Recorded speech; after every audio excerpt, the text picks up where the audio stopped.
આટલી મોંઘવારીમાં 10 રૂપિયાની કિંમત શું હોઈ શકે? કદાચ 10 રૂપિયામાં જીવન જરૂરિયાતની કોઈ ચીજ વસ્તુ મળે કે ના મળે, પણ ગુજરાતમાં 10 રૂપિયા માટે એક વ્યક્તિને મોત મળ્યું છે. કહાની છે નર્મદા જિલ્લાના તિલકવાડાના આંતરિયાળ વિસ્તારની, જ્યાં એક દિવ્યાંગ વ્યક્તિની માત્ર 10 રૂપિયા માટે ક્રૂરતાપૂર્વક હત્યા થઈ.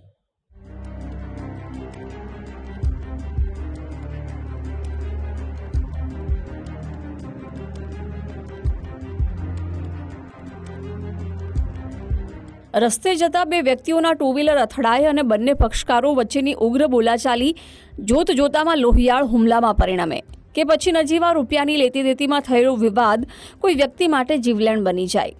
આવા હિંસક બનાવો હવે સહેજ પણ નવાઈની વાત રહ્યા નથી. ગુજરાતના મહાનગરોની સાથે અંતરિયાળ જિલ્લા અને તાલુકા મથકો પર નજીવી બાબતે મારામારી અને મોતના બનાવ સામે આવે છે. નર્મદા જિલ્લાના તિલકવાડાના ભાદરવા ગામના એક યુવકની અત્યંત ક્રૂરતાપૂર્વક હત્યા નિપજાવવામાં આવી.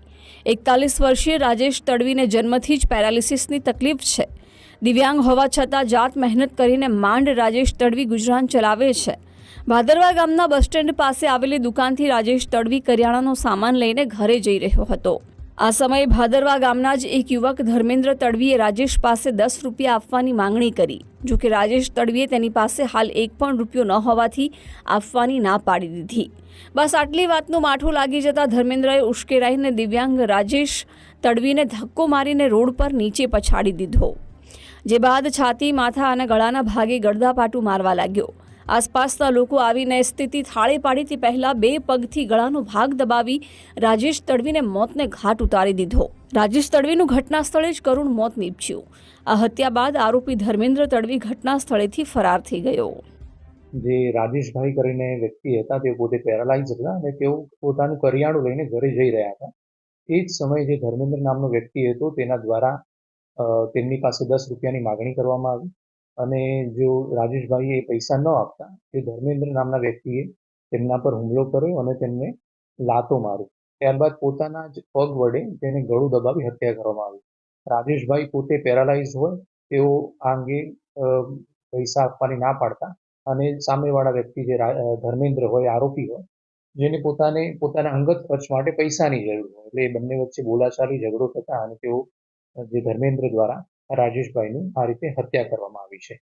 તો આ અંગે પોલીસ દ્વારા તાત્કાલિક પગલાં લઈ આમાં ગુનો દાખલ કરવામાં આવ્યો છે અને જે તે સ્થળનું વિઝિટ કરી અને જે ફોરેન્સિક એક્સપર્ટ છે તેમના દ્વારા પણ ગુનાવાળી જગ્યાની વિઝિટ કરી ત્યાંથી જરૂરી પુરાવા કબજે લેવામાં આવ્યા છે. ભાદરવા ગામના સ્થાનિકોએ જાણ કરતા તિલકવાડા પોલીસના જવાનોએ સ્થળ પર પહોંચીને રાજેશના મૃતદેહને પોસ્ટમોર્ટમ અર્થે નજીકની હોસ્પિટલમાં ખસેડ્યો.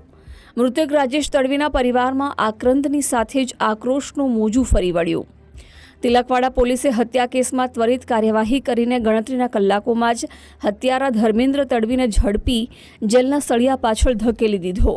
તિલકવાડા પોલીસે હત્યારા ધર્મેન્દ્ર તડવી વિરુદ્ધ સ્થળ પુરાવા અને સાક્ષીઓના નિવેદન નોંધવાની પ્રક્રિયા હાથ ધરી છે.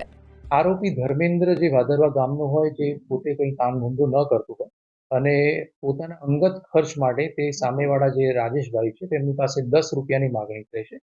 એ પોતાના ખર્ચ માટે આ પ્રકારે માગણી કરતા જે રાજેશભાઈને પોતે આ પૈસા આપવા ન હોય તેમને આનો વિરોધ કર્યો અને બંને વચ્ચે આ ઉગ્ર ઘટના બની.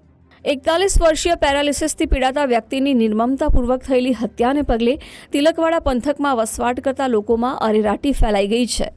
આ ચકચારી કેસમાં તિલકવાડા પોલીસે વરિષ્ઠ અધિકારીઓના સીધા માર્ગદર્શન હેઠળ ઝીણવટભરી તપાસ હાથ ધરી છે. માત્ર 10 રૂપિયા જેવી નજીવી રકમ ન ચૂકવવા મુદ્દે ક્રૂરતાથી દિવ્યાંગ વ્યક્તિની હત્યા કરનારા આરોપી ધર્મેન્દ્ર તડવીને આકરી સજા મળે તેવી મૃતકના પરિવારજનોએ માંગ કરી છે. આશિષ પટેલ, ગુજરાત ફર્સ્ટ, નર્મદા.